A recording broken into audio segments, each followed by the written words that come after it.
Continuando aqui. Aqui tem uma pergunta do Alexandre Magno. Estou com profundas dúvidas quanto à metodologia de estudo. Para ser mais exato, fiquei bem preocupado depois de ter lido How to Read a Book, pois o modo ideal de leitura, que o Mortimer Adler explica, parece-me impraticável na maioria dos casos devido à extensão do tempo necessário para ler cada livro. Assim estou fazendo o seguinte modo. Os livros necessários à formação da minha cultura geral são lidos de forma mais superficial, absorvendo apenas a generalidade dos argumentos, sem me absorver por questões específicas. Por outro lado, livros que tratam de assuntos a respeito dos quais pretendo escrever algum dia são objeto de análise mais detida e metódica. A ideia seria a mesma? Bom, em primeiro lugar, o que você está fazendo é levar em conta a distinção feita pelo padre Sertillanges no livro da Vida Intelectual, que é um dos livros que inspiraram o começo dessa minha atividade pedagógica. Ele distingue, eu não lembro exatamente os termos, mas em primeiro lugar, as leituras que são de ordem, vamos dizer, fundacional, coisas que são para, vamos dizer, fundamentar as bases da sua vida intelectual. Em segundo lugar, os livros de leitura informativa. Em terceiro, os de leitura inspiracional. E quarto, a leitura de pura diversão. Então é evidente que o tempo que você vai conceder a cada uma dessas leituras é dividido assim. A maior parte dos livros que eu leio hoje são leituras puramente informativas. Às vezes levo 3, 2 ou 1 dia para ler o livro. Leio e vou anotando rapidamente o que me interessa e pronto, acabou. Só volto àquilo quando precisar de uma consulta. Mas eu não posso fazer isso, por exemplo, sei lá, com a República de Platão ou com a Divina Comédia. Isso aí não dá. São livros que você vai ter que ler detidamente, às vezes voltar, fazer leituras repetidas em diferentes épocas da sua vida, etc. Agora, quanto ao método Adler, é importantíssimo você perceber que você não vai fazer o mesmo trabalho analítico com todos os livros que você lê. Você vai fazer com os 5 ou 10 primeiros, porque o método se automatiza. E daqui a pouco você acaba percebendo todas aquelas distinções assim rapidamente. O método não tem que ser repetido para... O Adler recomenda 100 livros, eu se fosse fazer a lista, faria a lista bem diferente, mas você não vai ter que repetir isso aí até o fim. O que ele está dando ali, vamos dizer, é o modelo do que seria um curso, tá certo, de leitura sistemática, né? Então no curso seriam realizados todas aquelas práticas para cada livro. Imagina ele um período de 5 anos para completar isso. Mas de fato não é preciso, e eu mesmo nunca fiz isso. Quer dizer, eu fiz uma vez, fiz 2, fiz 3, fiz 4, e aos poucos aquilo foi se automatizando de tal modo que não dava mais tempo de eu tomar notas. Tá certo? Mas, por exemplo, o primeiro exercício que ele dá, que é você perceber quais são as palavras que retornam, que portanto são os conceitos fundamentais do livro, né? Isso aí é claro que é uma coisa que se automatiza depois. Tá certo? Você não vai precisar ficar anotando tudo, né? Então realmente não se preocupe com isso, Alexandre. Faça os primeiros e depois você vai ver que sozinho a coisa se incorpora no seu hábito de leitura, né? E aliás o objetivo é esse, porque vamos dizer, o verdadeiro conhecimento é aquele que você já esqueceu. Já esqueceu por quê? Porque se incorporou em você já é aquilo de algum modo. Então não se preocupe muito com isso.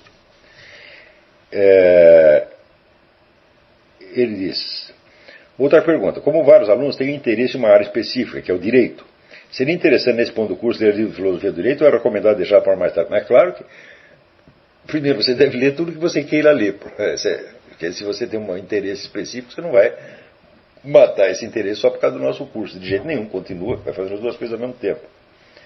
Finalmente, o senhor diz que o melhor método não é estudar toda a obra de um autor ou mesmo em ordem cronológica, mas tendo em vista um objeto determinado.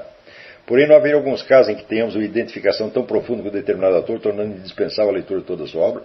Sem sombra de dúvida. Quer dizer, eu sou contra o ensino da filosofia por autores. Você não vai chegar a nada se você aqui nós vamos estudar a filosofia de Platão, ali vamos estudar a filosofia de Bergson ou de Kant, etc, etc. Por quê? Porque isso aí você está adquirindo cultura filosófica. Cultura filosófica é uma coisa que você vai ter que adquirir de qualquer maneira, mas que não é o objeto central do curso de filosofia, mas o que não quer dizer que eu seja contra a leitura por autores para outras finalidades, inclusive para a própria aquisição de cultura filosófica, é claro que não. Eu mesmo, muitas vezes, sinto essa necessidade. Quer dizer, se eu li um livro de um autor, eu falo, bom, peraí, mas ele está insinuando aqui coisas que ele talvez deva explicar melhor num outro livro. Então nós temos que ir atrás de todos, e idealmente, né, a gente vai colecionando todos os livros do sujeito. Né? Isso não quer dizer que você vai ler todos em série, mas pelo menos você os tenha para que você possa voltar a eles quantas vezes for necessário. Né?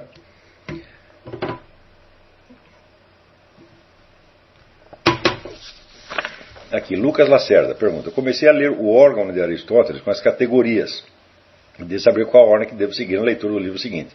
Você começou pelo certo, né? Você tem que ler primeiro as categorias e a interpretação.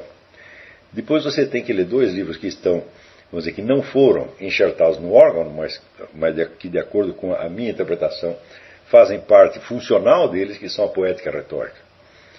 Então você vai lê-los geralmente pela ordem dos 4 discursos. Você lê as categorias e da interpretação, que são livros que se referem a toda a linguagem, de modo geral, a todo o pensamento verbal.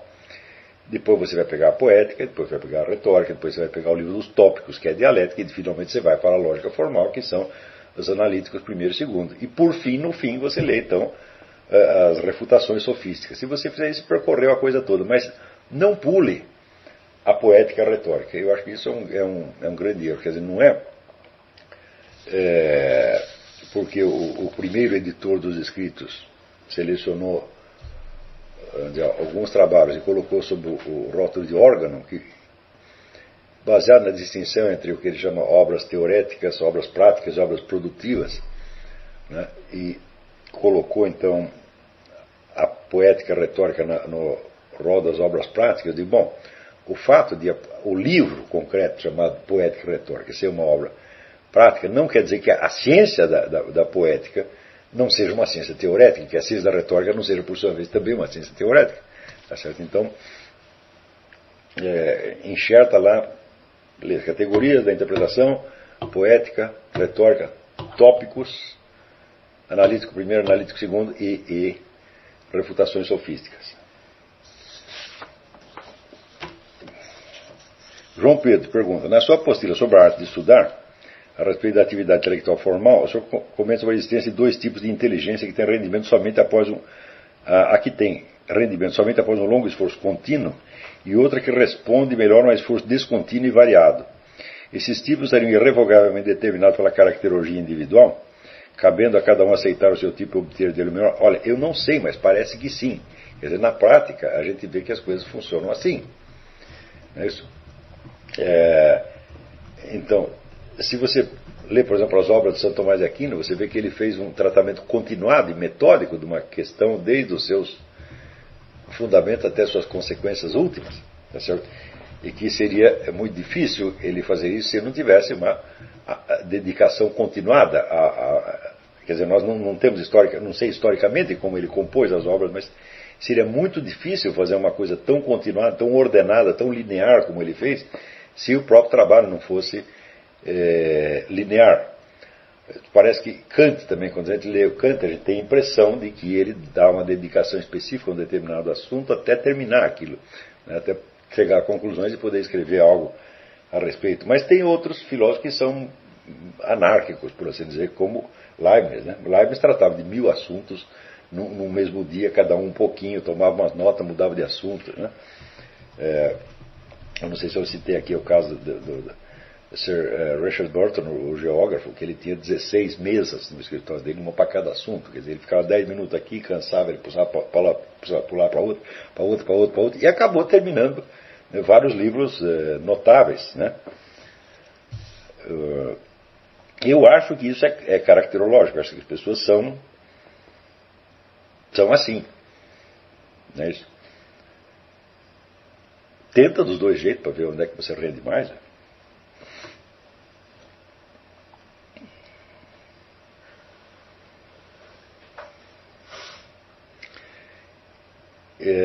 Ele diz, quanto ao tipo... aqui isso é problema. Quanto ao tipo que necessita de longa e ininterrupta concentração, Como ele pode desenvolver uma atividade intelectual quando está submetido às exigências de um meio altamente dissipador e ainda tem as responsabilidades e exigências inerentes de um pai de família? Fala a resposta: eu não sei.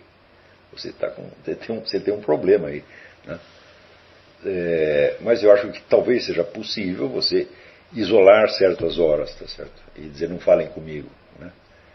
Eu me lembro do meu amigo Otto, quando teve que fazer um vestibular.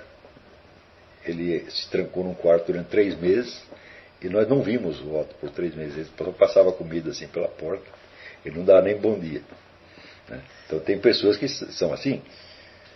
Talvez você possa fazer isso. Você explica lá para sua mulher, para seus filhos: fala, olha, tem umas horas aqui que não pode falar comigo, entendeu? Eu inexisto durante esse período, né?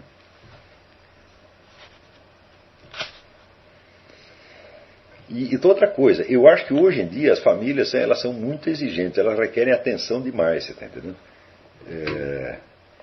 Eu não vejo que vantagem tem criança do pai ficar prestando atenção nela o tempo todo, né?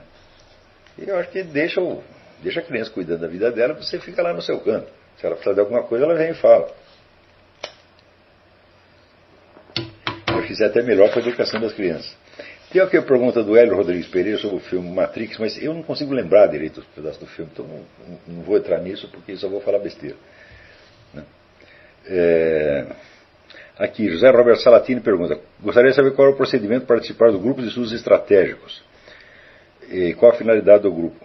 José Roberto, você entra em contato através do chat agora mesmo com o Jaime Neto, e pergunta para ele. E nós vamos ter então uma conversa na próxima quarta-feira por Skype.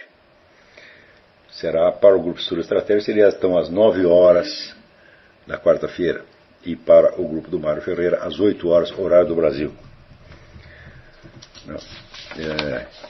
Eu acho que, por incrível que pareça, acabaram as perguntas.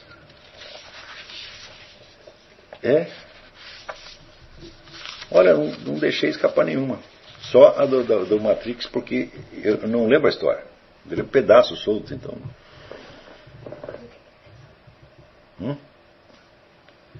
A pergunta parece interessante, mas eu não me vejo em condições de dizer nada a respeito. Eu posso até ler para vocês, para quem quiser pensar no assunto e tenha e lembre bem da história. Aqui. Um indício adicional de que o filme Matrix não deve ser compreendido como uma denúncia à falsificação é a falta de pertinência de muitos dos personagens e situações em função desse propósito. O sentido geral do filme não é captável a partir desse olhar. A fala dos personagens não é pertinente a esse ponto de vista. Uma interpretação resumida é que o filme trata da contradição do herói em acreditar que pode fazer escolhas, crença que fundamenta a sua habilidade de lidar com Matrix, e a crença promovida pelo personagem Oráculo de que o protagonista está destinado a ser um herói. Uma solução a esse conflito é apresentada no final do filme, até que o segundo apresenta um novo problema. Eu sinceramente não sei, não lembro o suficiente para poder falar disso. Se voltar a assistir, podemos voltar a esse assunto, mas quem quiser ir pensando, pode ir pensando. Mas antes de encerrar aqui, eu queria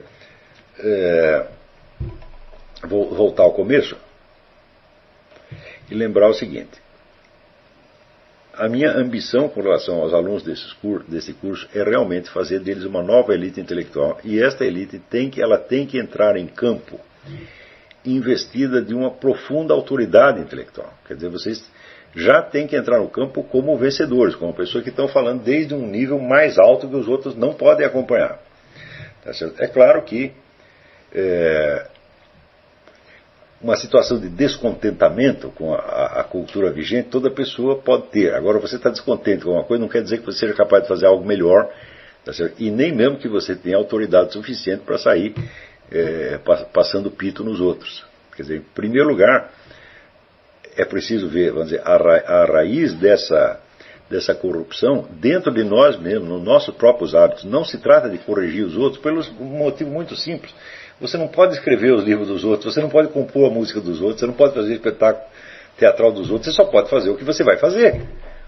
Tá certo? Então, interessa menos falar mal do outro do que você fazer uma coisa melhor. Quer dizer, não que a atividade de crítica seja desprezível, mas ela não basta de maneira alguma. E, até agora, vamos dizer, os ensaios, as tentativas que eu vi de fazer outra coisa, sobretudo da parte de jovens que se consideram liberais ou conservadores e que, portanto, estão, aspas, na oposição, me mostra que eles estão confundindo, né, o simples ato de você se opor a uma situação com a produção de uma alternativa melhor. Eles acham que são melhores pelo simples fato de que estão contra. Não é isso? Eu digo, ora, isto aí é você confundir a luta com a vitória. Porque se você entra no ringue para você competir com outro boxeiro, é porque você acha que é melhor. Se você não achar que é melhor, se você acha que vai apanhar, você vai subir lá, só se for um idiota. Então, todo lutador que entra no ringue, ele acha que ele é melhor que o outro. Agora, quem é o melhor mesmo? Isso você só verá no fim. Tá certo? Então, eu acho que antes de você sair criticando, você tem que fazer alguma coisa. Não é isso? Então, note bem. A parte crítica do meu trabalho, ela aparece em jornal. Ela é constituída de artigos de jornal e de um programa de rádio. Tá certo? Mas, fora disso, eu tenho um trabalho pedagógico imenso. Tá certo? E tem vários livros publicados que de crítico não tem nada. Quer dizer, como o trabalho que eu fiz com Karpov, que eu fiz com Mário Ferreira, tá certo? O livro sobre Aristóteles, Os Jardins das Aflições, e inúmeros cursos que eu dei, como Teoria do Estado, etc. Então, seguinte, nós temos aqui um rol de realizações, tá certo? E é nisto que você, com isto que você tem que entrar em campo, tá certo? E não com meras críticas, né? Aqui tem mais umas perguntas. Otávio Cidelino Leite Neto. O curso está maravilhoso, obrigado. Sou um dos vários alunos atrasados. Acabei hoje de assistir a aula 47. E lá pela frente sortido o Zonde. A escolha faz seu destino. E cita 3 tipos de escolha: dos amigos, do cônjuge e da morte. Começa a falar da escolha dos amigos e logo para responder esta pergunta. Gostaria que o senhor respondesse o seguinte: como conciliar o preceito da amizade, assim como o senhor o formulou, com o segundo mandamento? Pergunto porque para mim é muito fácil viver como um avestruz. Não sinto falta de colegas, de festinhas e familiares. Ah, que sujeito abençoado. Exceção feita à minha mãe, mas ela mora comigo, então não é problema. Consigo ficar em casa quando pego os feriados 5 dias direto sem sair.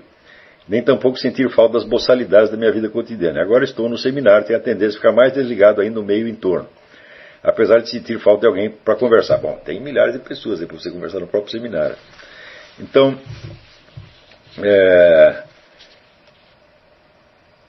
veja, quando a definição da amizade que eu dei, que é o idem vele, idem nole, é de São Tomás de Aquino e não tem nada a ver com a escolha da amizade no sentido do Zonde. O Zonde está falando da escolha da amizade no sentido de afinidades hereditárias, que são puramente biológicas, que você se aproxima de certas pessoas, tá certo? Porque elas são, por assim dizer, seus parentes genéticos, são pessoas parecidas com você. Mas o fato de serem parecidos com você não quer dizer que tenham os mesmos objetivos na esfera mais alta, espiritual, ao contrário, né?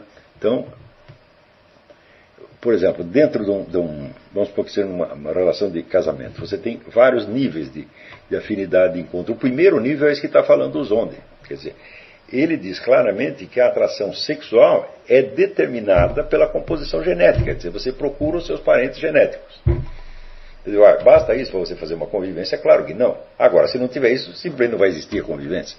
Não é isso? Quer dizer, você não vai querer, né, ir para a cama com a dona só por obrigação. Fala, não, eu não sinto atração nenhuma, não sinto nada, mas tem que ir. Fala, o que é isso? Ninguém faz isso, né? Então, se existe essa atração, é atração natural, genética. Tá certo? Isso aí você não precisa se preocupar em selecionar, porque a natureza já selecionou para você. Mas isso é só o começo. Quer dizer, o próprio Zonde admite que esse nível genético de determinação do destino é só a primeira faixa, mas que tem outros em cima, né, que vai ter, vamos dizer, o ambiente social, o ambiente cultural, e finalmente o espírito, a liberdade do espírito. Quando São Tomás de Aquino define a amizade como querer as mesmas coisas, rejeitar as mesmas coisas, ele está falando já num nível espiritual que não é determinado geneticamente. Não é isso? E, sobretudo, ele está definindo a amizade e não o amor conjugal.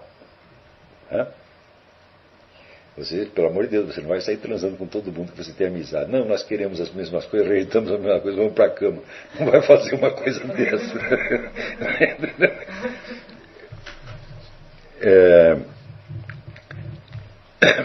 Então, primeiro, a diferença do conceito do Zondi, da afinidade, não é o mesmo do Santo Tomás de Aquino, eles não estão falando da mesma coisa. Em segundo lugar, como conciliar isso com o segundo mandamento? Eu não vejo necessidade de conciliar, porque o segundo mandamento abrange isso aí. Ele abrange e transcende infinitamente. Coisas que não se colocam no mesmo plano não tem por que ser conciliadas, elas têm que ser hierarquizadas. E quando você hierarquiza, uma coisa abrange a outra, né? Vamos lá. Adalberto Kuhl, em seu vídeo sobre os descobridores do Mário Ferreira, citou que deu aulas de teoria do Estado. Procurando, não encontrei. Bom, não encontrei porque não está online mesmo. Isso aí foram 2 cursos bem longos, eles foram inteiramente transcritos. Nós temos uma versão, vamos dizer, bruta, que em seguida tem que ser redigida, né? Eu dei como modelo da redação de curso o livro do Bernard Lonergan, Topics in Education, que é uma série de gravações que deu muito tempo, deu muito trabalho para transformar aqui num livro mesmo. E creio que a teoria do Estado dará tanto trabalho quanto, né? Ele diz que, em resposta aos postos, um dos alunos, o Lucas Lacerda, fez a observação de que se essas alunas estivessem transcritas, poderíamos formar um grupo para transcrevê-las. Não, elas estão transcritas, mas é aí que isso não é a solução do problema, isso é o começo do problema. Quer dizer, tem uma maçaroca de papel, vamos dizer, que repete mais ou menos a informalidade da exposição oral, onde você para uma sentença no meio, volta, começa de novo, né? E que transformado em escrito às vezes fica mais difícil ainda de entender, né? Então é preciso reduzir aquilo a um texto com começo, meio e fim, sem trair a hora da exposição e sem deformar completamente o estilo, o conteúdo e o estilo expositivo. Então, o Silvio Grimaldo... O Silvio disse que já conversou com o Eduardo e que eles vão coordenar isso com o pessoal de Curitiba. Então, Silvio Grimaldo e o Eduardo Dipp estão coordenando os esforços de edição do curso de Teoria do Estado. Então, entre em contato com eles, Adalberto. Silvio Grimaldo e Eduardo Dipp.